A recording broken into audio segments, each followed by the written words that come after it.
Estamos em outubro e nesse mês dá início a campanha Outubro Rosa, que é todo voltado para o câncer de mama. Esse é o tipo de câncer que mais acomete as mulheres em todo o mundo, sendo 1,38 milhões de novos casos e 458 mil mortes pela doença por ano, de acordo com a Organização Mundial de Saúde. No Brasil, o Ministério da Saúde estima 52 mil casos novos em um ano, com um risco estimado de 52 casos a cada 100 mil mulheres. Segundo dados da Sociedade Brasileira de Mastologia, cerca de 1 a cada 12 mulheres terão um tumor nas mamas até os 90 anos de idade. Mesmo com os avanços nos tratamentos, como será que andam os tratamentos para o câncer em Bauru e região? Quem irá falar conosco sobre o assunto é o Dr. Paulo Eduardo, oncologista.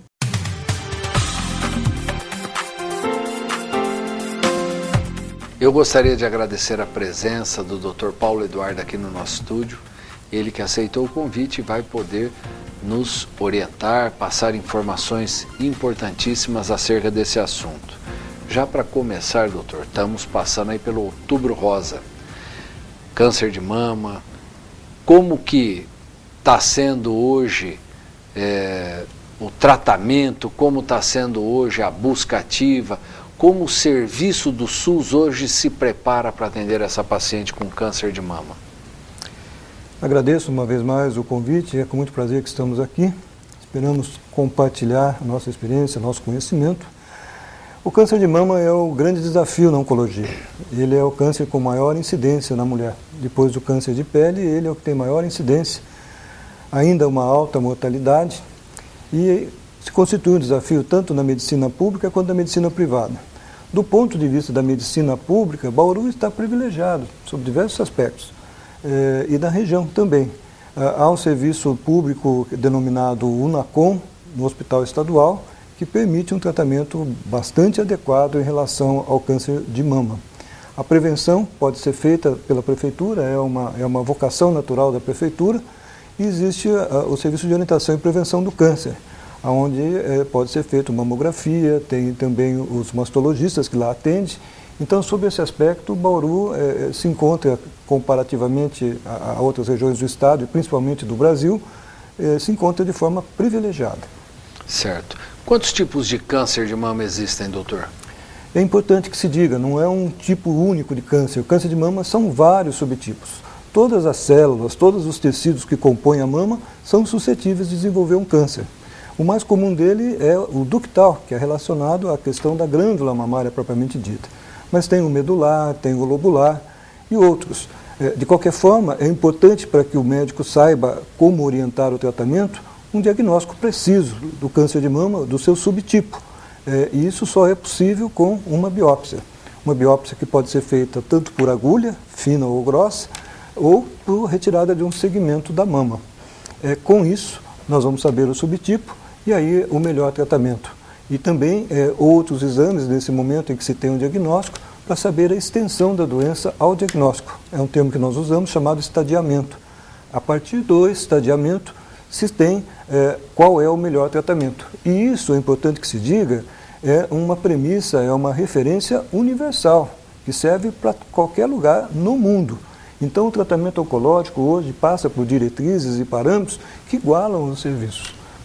A diferença passa a ser no cuidado médico, na atenção individualizada à paciente. Mas da essência do tratamento, o que se preconiza, os protocolos são, os melhores protocolos são muito conhecidos a partir do estadiamento da extensão da doença ao diagnóstico.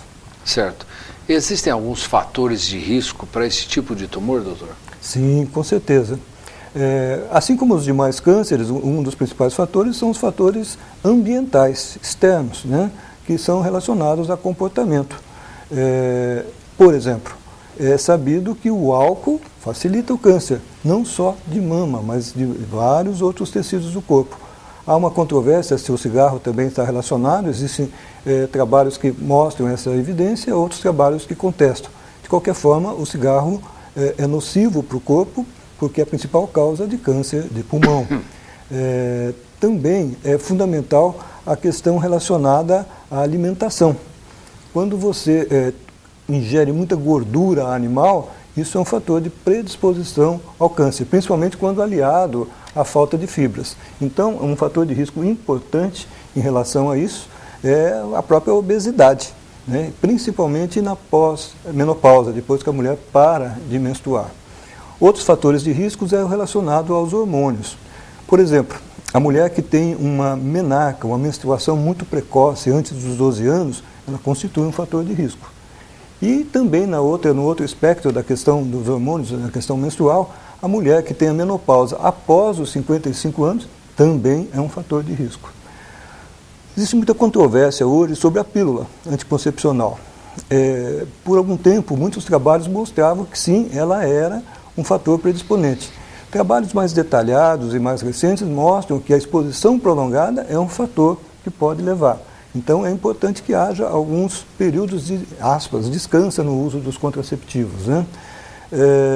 Basicamente são esses os fatores. E o principal que deixa muita gente preocupada, mas é um fator de 10% dos casos de câncer de mama, é a predisposição genética. As famílias de mulheres com câncer de mama. Sim, existe sim a predisposição. Principalmente quando há uma mutação num gene chamado BRCA, que tem um tipo 1 e o tipo 2. Nesses casos, sim, há uma predisposição e necessidade há de que se tenha um rastreamento precoce dessas mulheres, um acompanhamento mais individualizado. É muito importante isso e está muito em voga em função de atrizes que se submeteram a tratamentos baseados nesse fator. Certo.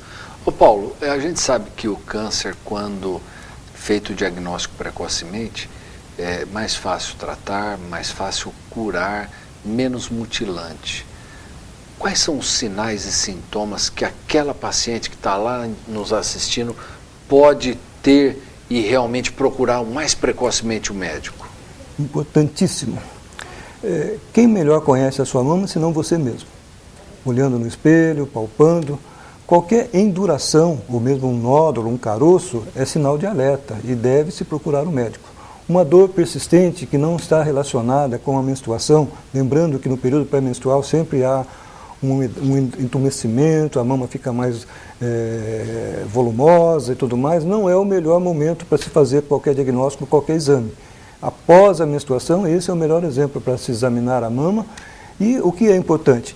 Uma induração, um caroço, uma alteração no formato da mama, um quadro de, sabe aquela casca de laranja que fica aquela coisinha e tudo mais, aqueles porinhos, se acontecer aquilo é importante. Se o mamilo invaginar, se houver uma descarga de alguma secreção do mamilo, tudo isso é importante. Se houver uma íngua embaixo do braço, a mama deve ser vista.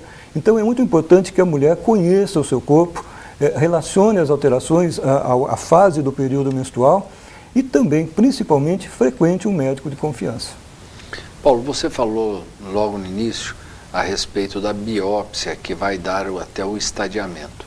O diagnóstico de certeza é através da biópsia ou existem alguns outros exames que podem ser feitos também? O diagnóstico de certeza é da biópsia.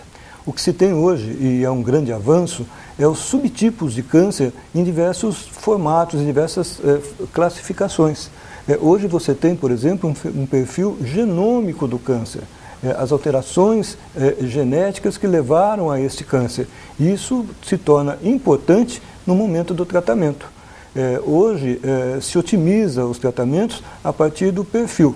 Tanto o estadiamento que eu disse há pouco, que é o diagnóstico da extensão da doença, e quanto as peculiaridades, as especificidades relacionadas às alterações genéticas, dos genes que levaram àquele câncer. Isso, então, hoje, também associado ao estadiamento clássico, orienta o tratamento médico. Então, é fundamental.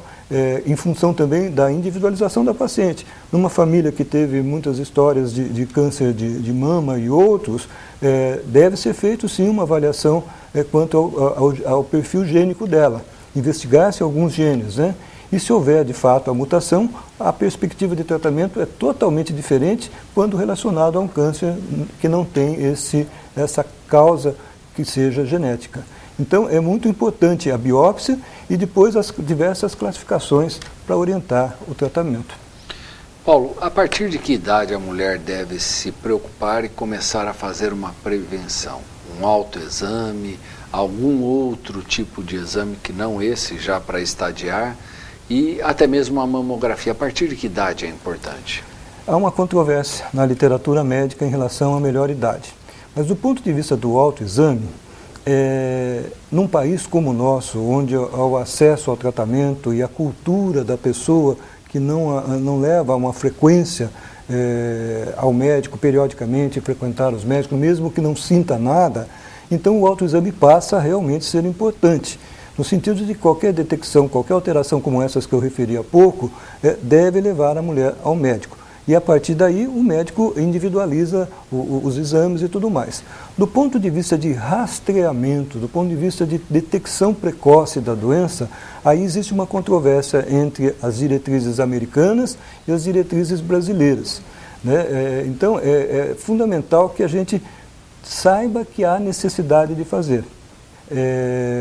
Houve uma polêmica que dizia que a partir dos 40 anos era a melhor idade. No Brasil, a melhor idade é dos 50 aos 69 anos. Após 69 anos não há tanta necessidade. E de quanto em quanto tempo fazer? De 2 em 2 anos, se os exames forem normais. Se houver alguma alteração, aí o médico estabelece uma periodicidade menor na realização dos exames. Então, há nos Estados Unidos a recomendação que se faça aos 40 anos. Depois eles reviram e eles são os que melhor usam a literatura, seja do ponto de vista epidemiológico, seja do ponto de vista de acompanhamento, de cortes, de amostragens prolongadas de paciente. Hoje eles recomendam a partir dos 45 anos. Também de 2 a 2 anos, e não havendo alterações, até 69 anos. Por que depois de 69 não se precisa mais? Porque a incidência é menor e mesmo que tenha um câncer precoce, dificilmente a mulher vai morrer desse câncer. Então, a perspectiva de vida de 10 anos norteia essa dinâmica. Mas o melhor mesmo é que você seja tratada como você, individualizado, pelo médico, a partir da sua história de vida, a partir dos seus hábitos alimentares, a partir do seu perfil, a partir da sua pessoa. E aí, individualizadamente, faz o acompanhamento. Difere disso tudo que eu falei quando existe a predisposição genética. Aí o rastreamento ele é individualizado e precoce. Lembrando que a mamografia, antes dos 40 anos, ela não tem uma boa capacidade diagnóstica.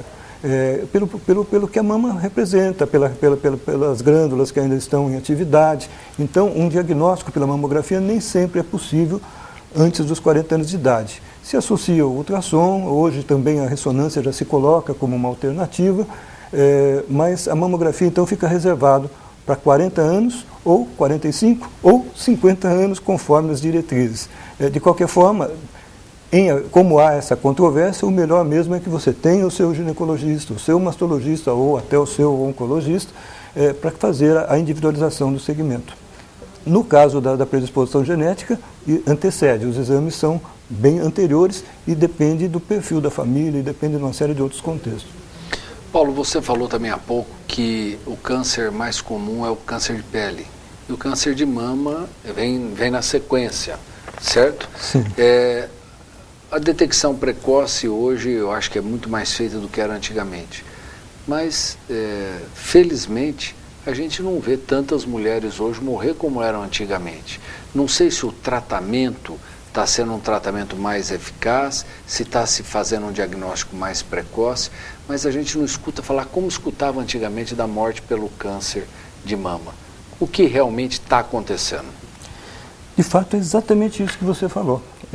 Se morre menos de câncer de mama porque o tratamento, os diversos tratamentos se desenvolveram.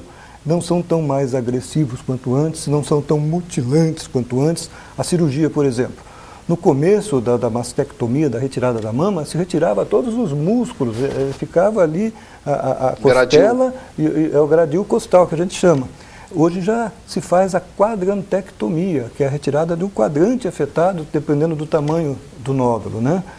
Hoje já não se tira todos os gânglios embaixo do braço, as ínguas embaixo do braço. Isso muitas vezes levava a inchaços enormes, chamado linfedema do membro superior daquele lado. Hoje se tira uma amostragem, que a gente chama de gânglio sentinela, e dependendo do resultado dele já orienta também tratamentos e tudo mais. Então a cirurgia se tornou muito menos mutilante. É um exemplo. A radioterapia, Antes era um plastrão, era uma extensa área que era irradiada, o pescoço, acima da costela e tudo mais. Hoje as técnicas permitem uma irradiação mais concentrada, sem efeitos colaterais locais. Há um grande desenvolvimento nessa área. As doses podem, dependendo da perspectiva e experiência do serviço, ser fracionadas ao invés de ser da forma como eram feitas. E a quimioterapia é a que teve a maior mudança. Hoje as drogas não são tão causadoras de vômitos e reações outras como tinha. Até a perda de cabelo hoje já é enfrentada dentro de algumas circunstâncias. Mas são efeitos colaterais menores. Os mais proeminentes eram vômito e a queda da resistência e tudo mais. Se desenvolveram fatores para aumentar os glóbulos brancos, glóbulos vermelhos. Então houve um grande desenvolvimento. A quimioterapia clássica. E maior o desenvolvimento naquilo que a gente chama de terapia-alvo. Hoje existem medicamentos que vão direto nas células afetadas, nas células doentes, conforme o seu perfil, na expressão de uma série de proteínas que decorre do seu perfil genético. Com isso se aumentou exatamente o que você referiu, a cura, né? E quando não se tem a cura, sobrevidas extensas de 4, 5, 6 anos, mesmo na vigência do câncer. Então há um grande desenvolvimento. As drogas que têm o perfil dentro da questão da hormonioterapia também se desenvolveram. Então é um conhecimento cada vez mais detalhado da forma como o câncer se desenvolveu e do tratamento respectivo dele. 20 e poucos anos atrás existiu o tal do 5-fluorouracil. Isso. E era tratado para um monte de tipo de câncer. O efeito colateral era um efeito colateral assim, desastroso, as pessoas passavam muito mal. E realmente, você via depois de 1 ano, 2 anos, essas pessoas morriam. Né? Uma sobrevida muito pequena. E é o que você falou, hoje a gente vê a sobrevida muito maior, quando não a cura mesmo. Exatamente. Né? Esse conhecido antigo aí, ele ainda está presente aí em muitos esquemas, mas os efeitos colaterais são melhor dominados, melhor tratados, melhor enfrentados. Né? O 5-fluoracil é um dos pioneiros. Foi um dos primeiros, né? Isso. Hoje também a gente fala muito em modismo. Então tem algumas artistas aí que descobriram isso, já fizeram a mastectomia. E tem muitas mulheres que vão no vácuo. E todo mundo querendo, não, descobriu, não, vou fazer a mastectomia. Realmente esse modismo está em voga e atrapalha o tratamento? Então, se tornou moda em função da mídia, mas é um fato médico já consagrado, já na prática do dia a dia nosso. É aquilo que a gente chama da cirurgia da mama, a mastectomia preventiva, profilática. Por quê? Porque essa mulher tem um alto risco de desenvolver câncer. Devido a quê? A predisposição genética familiar. Ela tem uma mutação, a maioria delas, tem uma mutação num gene chamado BRCA. Tem o tipo 1 e o tipo 2.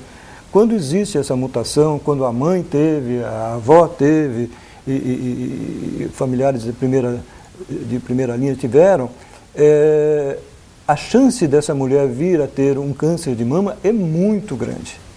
Então, elas preferem tirar a mama, no caso até, não é uma mama, é as 2 mamas, né? E muitas submetem a uma reconstrução no mesmo tempo. Com diversas técnicas de cirurgia plástica. Sim, há indicação, o critério é bem específico, o critério está consolidado na prática médica e no caso da atriz Angelina Jolie, ela fez porque sim, a família tem a mutação e a chance de ter o câncer, ela vir a ter o câncer era muito grande. E é muito bom que tenha acontecido isso porque também é um tabu falar de câncer. Câncer até muito pouco tempo atrás era sinônimo de morte. Não se falava naquela doença, nem se falava o termo câncer. Hoje ele faz parte do nosso cotidiano, se discute o câncer como uma doença a mais no rol de doenças que afetam o homem e a mulher moderna. Né? Isso é muito bom do ponto de vista pedagógico, educativo, do ponto de vista de você discutir e refletir a sua própria existência. Você vai morrer, todos morreremos. A chance de nós morrermos de câncer aumenta a cada dia quanto maior é a nossa idade. E até 2025, 2030, o câncer passa a ser a principal causa de morte. Já é no Canadá, por exemplo, superando as causas de doenças cardiovasculares. Então, discutir o câncer, prevenir o câncer, se submeter ao rastreamento, aos exames de rastreamento, faz parte, então, do nosso dia a dia, da nossa cultura, da nossa conquista diária, que é a saúde. Certo, Paulo. Eu realmente, quando converso com você a respeito disso, além de aprender, eu fico imaginando que o nosso telespectador tem essas informações de uma maneira clara, de uma maneira bem tranquila e consegue também estar entendendo isso, tudo que você está falando. Acho importantíssimo, como você falou no início, que nós aqui no Sistema Único de Saúde, o nosso sistema público de saúde, está muito bem servido. As pessoas com câncer de mama são muito bem assistidas. E no sistema privado, também é assim? É bem assistido? O sistema privado ele é mais personalizado, né? A pessoa é vista de uma maneira mais individualizada. Mas sim, mas aí vai do perfil do médico. Uma coisa importante dessa questão de fazer os exames, isso que está sendo discutido, 1/3 das mulheres marcam os exames e não vão fazer. Então é uma questão cultural. Se fala muito do homem que foge do toque retal, mas a mulher também não vai fazer a mamografia. Tem até a lenda que fala que é o caminhão que passa em cima da mama. Não é mais assim. Depende da técnica, de como vai fazer, mas hoje em dia não é mais aquela compressão dolorosa que espantava as mulheres em relação à mamografia. O exame é muito mais tranquilo, os equipamentos são mais sensíveis, não precisa toda aquela compressão que existia antes, que afugentava algumas mulheres. Então, é importante que você, mulher, frequente o serviço e faça, a partir dos 40, 45 anos, dependendo do perfil, no Brasil é 50 anos, faça o exame de mamografia a cada 2 anos. Com isso, você aumenta a chance de detectar precocemente o câncer de mama e curar, caso ele exista, né? Um outro aspecto fundamental é que 1/3 das mulheres que vão aos médicos não são examinadas nas suas mamas. E o exame da mama, em alguns conteúdos, é até um tabu. E não deve ser, ele faz parte do exame físico médico, né? Assim como se fala do propalado, toque retal, o exame da mama é um exame médico, que não se reveste de nenhum outro contexto, de nenhum outro conteúdo. Então, ao se ter uma consulta médica, ao se ter um exame clínico médico, o médico palpar as suas mamas, faz parte desse contexto e é fundamental, pelo treinamento que o médico tem, de detectar algum achado, algum sinal precoce. Certo, é importantíssimo isso que você falou. 1/3 das mulheres marcam o exame de mamografia e não vão fazer. É triste escutar isso, principalmente porque em alguns serviços não tem nem vaga para mamografia. Eu imagino que tem 10, 15 exames marcados e acontece de 5 mulheres faltarem num período e uma fila de espera gigantesca. É até uma falta de consideração para o próximo da fila, né? Perfeito. E isso cria um fato com muitas leituras, seja política, seja do ponto de vista da gestão médica, e causa um prejuízo, porque tudo é preparado para que o exame seja feito e ele não é. Então o índice de absenteísmo, de ausência, ainda é muito grande. Em alguns segmentos, em alguns serviços, é até de 40%. Então, isso também faz com que o SUS não seja tão eficaz. Por quê? Porque ele cria um espaço que fica vazio. E aí tem ações judiciais, isso e aquilo. Hoje, para você ter uma ideia, tem uma discussão que não tem exame de mamografia, mas tem vaga. Por quê? Porque a paciente não vai fazer, é absenteísmo mesmo. Então é um problema de saúde pública que só com educação vai ser resolvido. Certo. Ô Paulo, eu acredito que essa parte de prevenção, a grande mídia em cima, tudo isso ajuda, colabora muito. Mas e o pós? Quando você termina, tira a mama, toda aquela equipe multidisciplinar, como isso funciona? Tem funcionado muito bem, tanto é que as sobrevidas, hoje se fala muito em qualidade de vida, né? Existem 2 caminhos, aquela mulher que se cura, mas que teve o câncer e tem aquela preocupação do câncer voltar. Então existe todo um aparato de cuidado, de informação e principalmente da mudança do seu estilo de vida, minimizando a chance do câncer voltar. Para isso, imprescindível é uma equipe multidisciplinar, qual seja o médico, a nutricionista, o educador físico ou fisioterapeuta, até assistente social, no sentido de fazer uma readaptação do ponto de vista de trabalho e das condições de vida, a enfermeira, no sentido de orientar possíveis achados que possam prenunciar uma doença. Então, todos os profissionais são muito importantes. A psicologia, fundamental, porque existe, na medida que você teve um câncer, a chance de você ter um câncer de novo é maior do que a população normal, né? Então, você vive sempre com aquela, conforme alguns pacientes falam, com aquela espada em cima da sua cabeça que você nunca sabe quando ela vai cair. Isso tem que ser enfrentado do ponto de vista científico, do ponto de vista psicológico, para que a pessoa volte a viver na sua plenitude e viver melhor do que vivia antes, porque ela experimentou a possibilidade de morte. Então ela tem que, eu costumo dizer, celebrar a vida, né? No sentido de que ela teve mais tempo e valorizar sentimentos, pensamentos, relacionamentos. Nesse sentido, é muito importante. O outro caminho é a mulher que trata, mas não vai se curar. Ela vai morrer da doença. Essa sobrevida, como eu disse há pouco, pode ser extensa. Então, ela precisa de um cuidado específico que vai desde o ponto de vista físico, do ponto de vista emocional, comportamental, do ponto de vista social. E hoje já se consegue conceber a questão espiritual. Quando a morte se coloca como uma possibilidade na sua vida de uma maneira mais objetiva, a questão da espiritualidade é resgatada e é necessariamente enfrentada e é feito um balanço de vida. E de fato o que eu acredito? Eu acredito em Deus, eu não acredito em Deus, a questão espiritual para mim é importante nesse momento. Na verdade, quando as coisas se colocam dentro dessa perspectiva, não há muito espaço para teatralizar, para fazer de conta. Ou é ou não é. Por quê? Porque há um tempo de vida definido, onde você vai ocupá-lo da melhor forma possível, conforme a sua própria história de vida.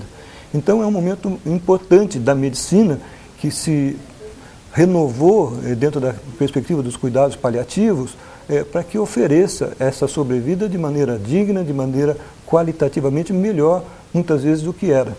Eu vivi um paradoxo, Eduardo, na época do Manuel de Abreu, lá tinha um centro oncológico lá, e havia um convênio com a Unesp, com o Centro de Psicologia Aplicada. O que nós percebimos que com aqueles alunos, com aqueles estudantes de último ano fazendo o seu estágio facultativo, a doação àquelas pessoas, àqueles pacientes, era tamanha que eles nunca tiveram tanta atenção durante toda a vida como no prenúncio, naquela fase anti-morte.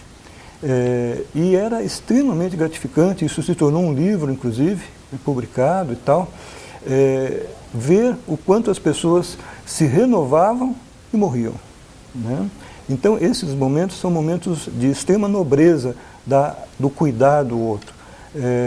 E a oncologia nos permite trabalhar dentro dessa perspectiva de uma maneira muito forte, muito vigorosa. A partir do momento que você fala para o paciente, você está curado, por quanto tempo você segue ele?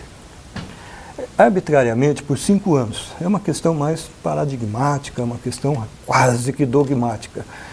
Mas, na verdade, essa não é uma boa notícia. Se você teve câncer, a preocupação é para toda a vida. Na verdade, não é uma preocupação, é uma ocupação. Faz parte do seu viver exames periódicos, no sentido de uma detecção precoce, de uma eventual recaída, de uma recidiva.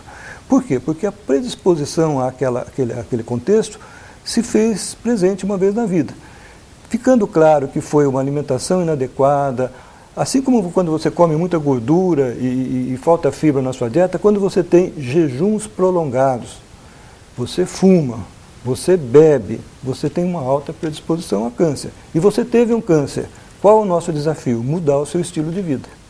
Então, para isso, uma equipe multidisciplinar que vai lhe dizer a importância da atividade física, a importância de você conhecer melhor os seus sentimentos para que haja um melhor relacionamento com o seu entorno, com a sua família, a importância de comer bem e de parar de fumar. Existem técnicas.